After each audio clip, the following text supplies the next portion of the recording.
Hey guys, Stock Saturday, and it's ever so slightly green week. I'm up about 1%, but I did withdraw my cash. Sort of just thinking no real need for it to be in there when it could be sort of in the bank earning 5% on my little Barclays account.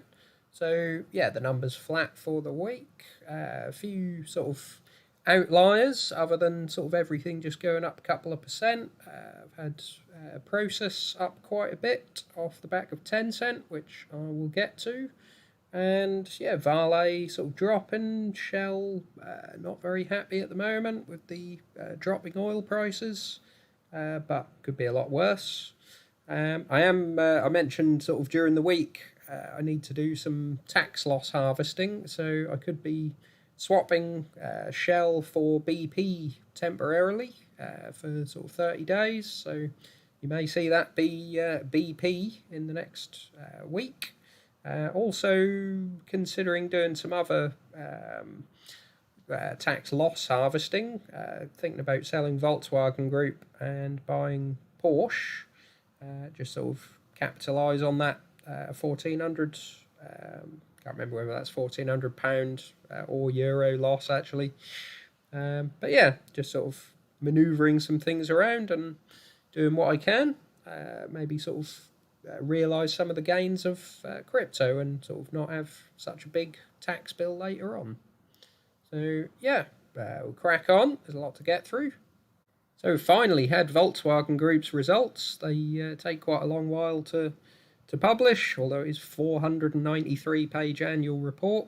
You didn't seem to get the sort of the detail. I'm only really after sort of the key figures and sort of individual brand figures, but they don't seem to give that in any of the other reports. So I have to dig through the annual report.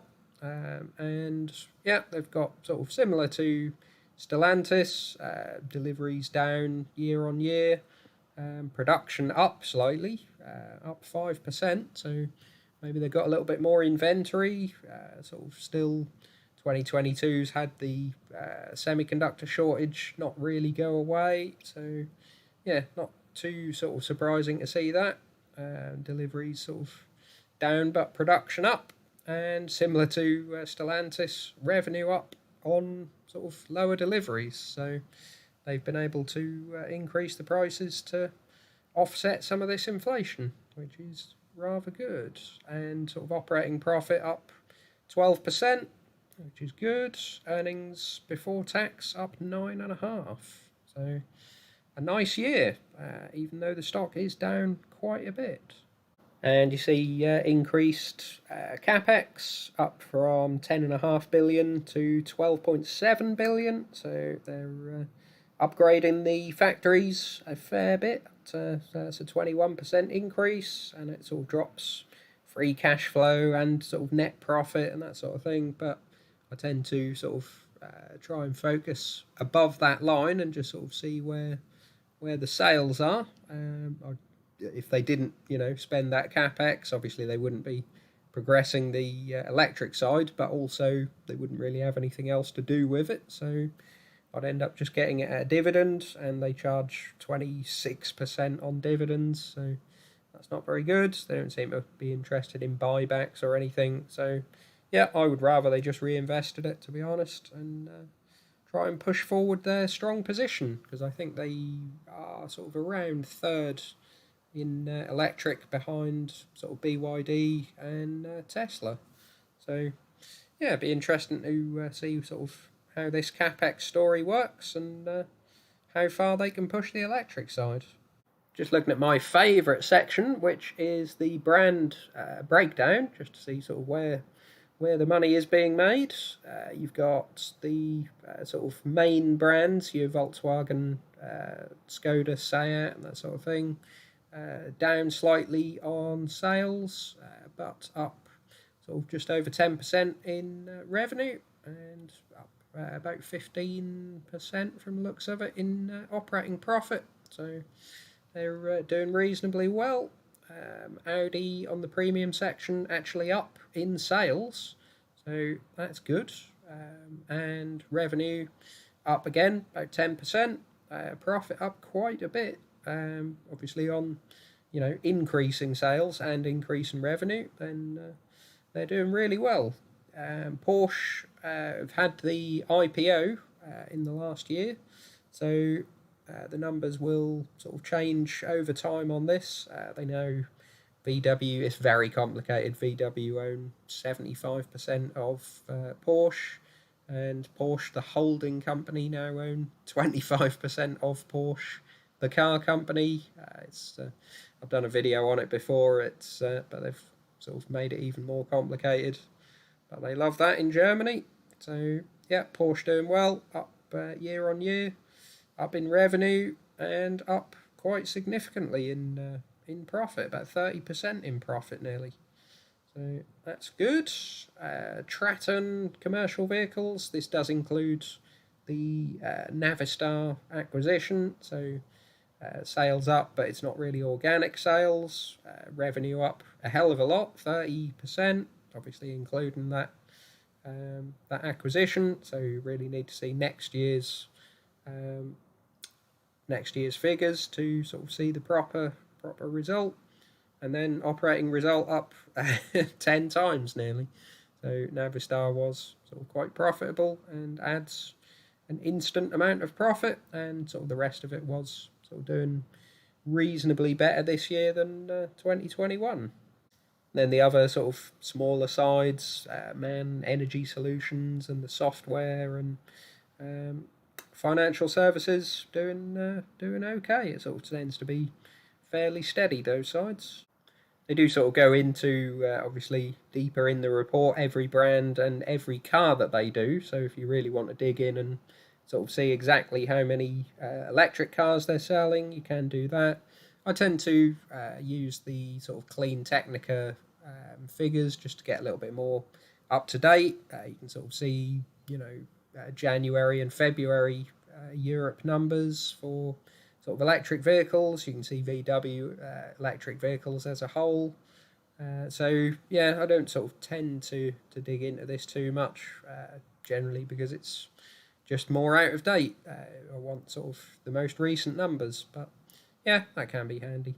So yeah, I was pretty happy with Volkswagen. Still, I think prefer Stellantis, but yeah, Volkswagen doing well.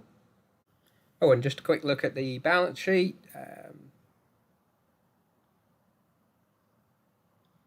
Should just have a quick look at the balance sheet. So assets, non-current assets up 12 billion. This seems to be sort of largely financial assets. Intangibles sort of up a bit, but property, plant and equipment sort of staying roughly the same. So obviously the spending on electrifying isn't really new facilities that much. They do obviously have to modernise the existing facilities. So yeah, surprised to maybe not see that go up a little at least. And current assets up quite a bit. As I say, inventory's up, a hell of a lot. And financial services sort of up again. Cash down 10 billion though. So, but marketable securities up 15 billion. So, overall 24 billion in current assets up. And on the debt side, it's looking reasonably well. Financial liabilities down 10 billion. And, so overall, non-current liabilities down 15 billion. So pretty good. Current liabilities, financials up 5 billion. So debt overall sort of slightly down, not too down. They used a little bit of the Porsche IPO money, I guess, to pay some of that off. But yeah, would prefer to have that come down sort of a little bit quicker with rising rates. They do seem quite long term on their debt. It's not rocketing up in interest rate anytime soon, but longer term, it could do. So, would rather they paid down some of that debt, but there you go. And moving on to Tencent, they do a sort of brief summary of the report, which is quite handy just to have a quick look over. So revenue up slightly, profit up quite a lot, largely I would think because of restrictions previous year and shutdowns and that sort of thing, so that wasn't going too well. But combined users of WeChat and their various platforms up 3.5%, pretty good on December 2021. On last quarter, up 0.3% and down on QQ 0.4%. So yeah, it's up on the previous year, but sort of hasn't really moved anywhere in the last few months. And their sort of profit and loss statements are a little bit strange to look at. It's a little bit like Berkshire Hathaway, really. They sort of have a large amount invested in other companies, and when they sort of go up and down, then they report it as profit or loss, which it isn't really for the main company. So when obviously 2022 has been a rough year for other companies, it's not been a good year for their profit and loss statement. Although, if you just prefer to see it as their portfolio, then it's not too much of an issue. I kind of think of the portfolio as separate to sort of the main business, WeChat, and the gaming side and that sort of thing. So, yeah, I tend to sort of look a little bit past that. Yeah, you see 148 billion RMB loss for changes in fair value of financial assets. So, yeah, it's not profit or loss, it's the companies sort of in their portfolio going down, which they still don't want to reveal sort of too much of it. I appreciate that they've got 1,100 investments, but I think the big stuff, I sort of mentioned Tesla before, that they possibly still hold them, but still can't sort of be 100% sure. Seems crazy if they own sort of, I believe, 4%-ish of Tesla, that you can't find that out for certain. But yeah, other than that, assets, just looking at the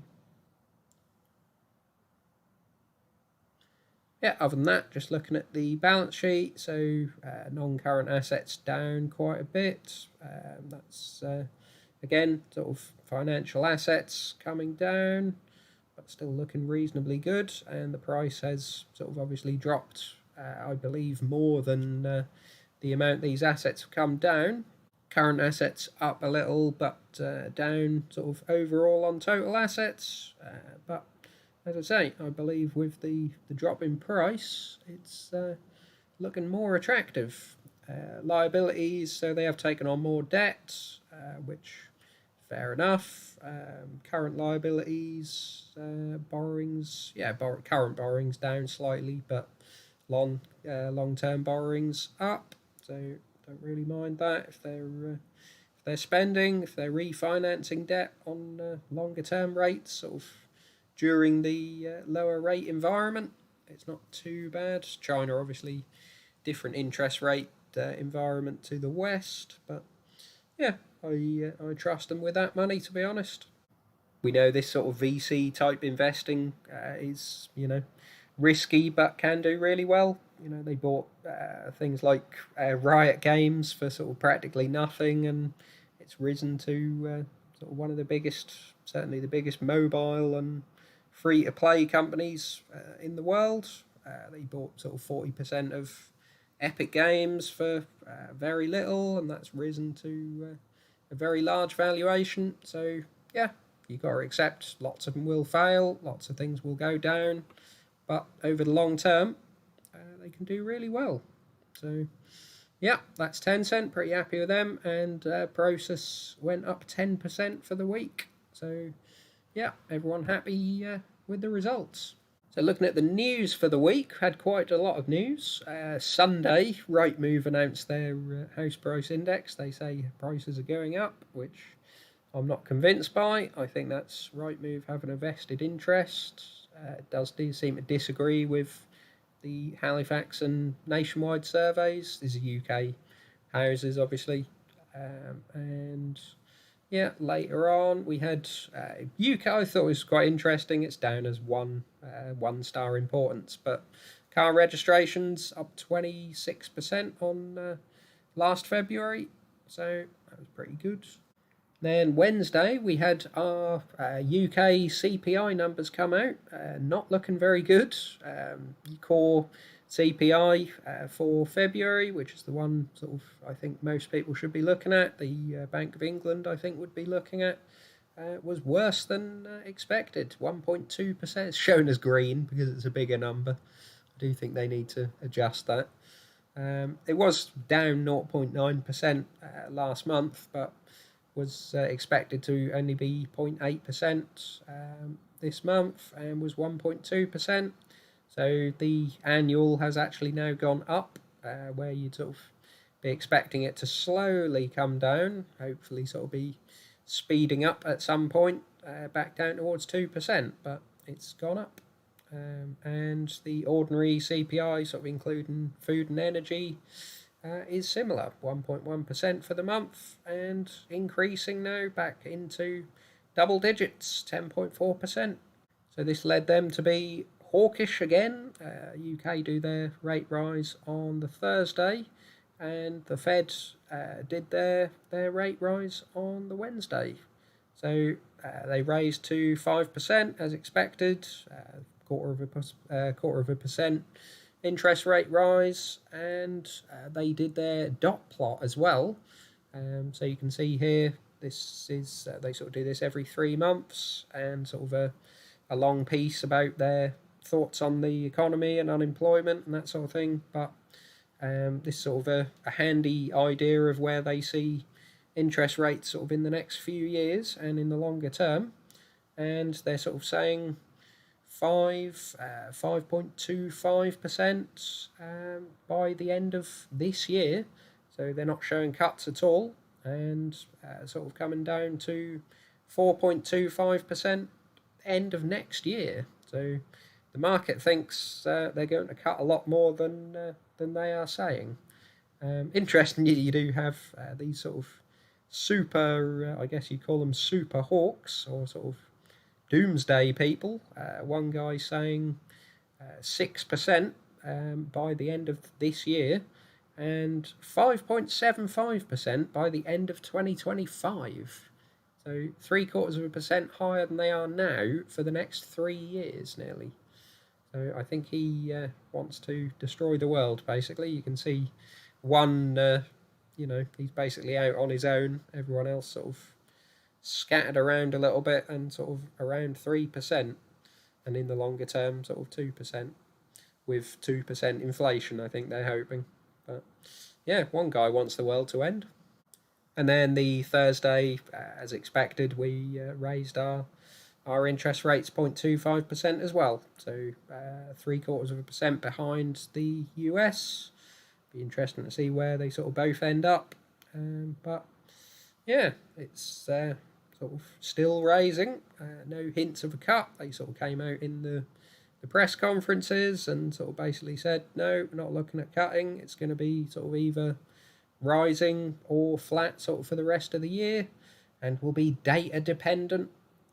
But we'll sort of have to go back to the comments from Powell before about sort of transitory inflation and that sort of thing, and they didn't need to raise rates, and they said they wouldn't raise until late into 2024, they said. So obviously we've already gone from 0.5% to 5%, not even sort of quarter of the way through 2023 yet. So yeah, you do have to take what he says with a pinch of salt sometimes. We could end up still with cuts this year, and people seem to believe that is the case. So the actual bonds yields are sort of coming down quicker than what the Fed are saying. Oh, and I didn't cover the budget last week. So PwC have done sort of a handy little breakdown by section on the budget last week. So business-wise, this was sort of planned, but comes into effect on the 1st of April 23, so next week. Corporation tax going up from 19% to 25%. So that's sort of not knocked on the head. There was not really any thoughts of that, but that'll have a fair impact on businesses, and some sort of more allowances if you spend. So yeah, trying to encourage people to invest in their own businesses rather than sort of paying huge bonuses. And yeah, some other business bits and pieces, not really sort of too much of an effect on us. The big sort of personal tax was the pensions. So they were expected to increase the lifetime allowance, sort of total amount you can put in your pension, from 1.073 million to 1.8 million, and they abolished it entirely. So yeah, very unusual. This was sort of in the attempt to get doctors and sort of high earners to carry on working, basically, because they were getting to 1 million in their pension and then sort of basically just getting hammered for tax for every year they work. So now they're allowed to sort of still put, and they've raised the 40k limit that you can put into 60k. So yeah, high earners can just pile into their pension every year and maybe retire at sort of 60 instead of 55, or even early retirement 50. So yeah, that's rather a big effect. You sort of get high earners just piling into stocks and bonds and things, and yeah, UK sort of could see a little bit of a rise. And yeah, you've had some sort of smaller bits and pieces, fuel duty frozen, and alcohol duties and that sort of thing. They carried on the energy price support scheme for 3 months, and yeah, that was sort of basically it. The big news was the pension stuff. No changes in the ISAs or anything, so see that as good, I guess. So that was pretty much it. The sort of REITs have been coming down a reasonable amount. Digital Realty Trust back down to $94. Tritax Eurobox come down quite a bit. And Sylvania Platinum is down quite a bit, 90p now. So yeah, not one with the sort of dropping rhodium prices, it seems. Sort of platinum and palladium's been dropping, platinum's been doing okay, but rhodium has been sort of dropping quite a bit, even though there is sort of still, I believe, a deficit and sort of a projected deficit going forward. So it's a lot higher than my average, still sort of 12% in the green, and sort of obviously huge amount of dividends have come off that, but yeah, it could potentially be a buy. Yeah, and the miners sort of not doing too bad. Pan American sort of increasing ever so slightly. Hive increasing a little bit on the Bitcoin higher prices. And Chinese tech, sort of Alibaba still struggling, but Baidu doing really well. 25% in the green now. So, yep, that's a flat portfolio with quite a few sort of, quite a mixed bag, really. Yeah, let me know how you guys are doing, and like and subscribe. See you soon.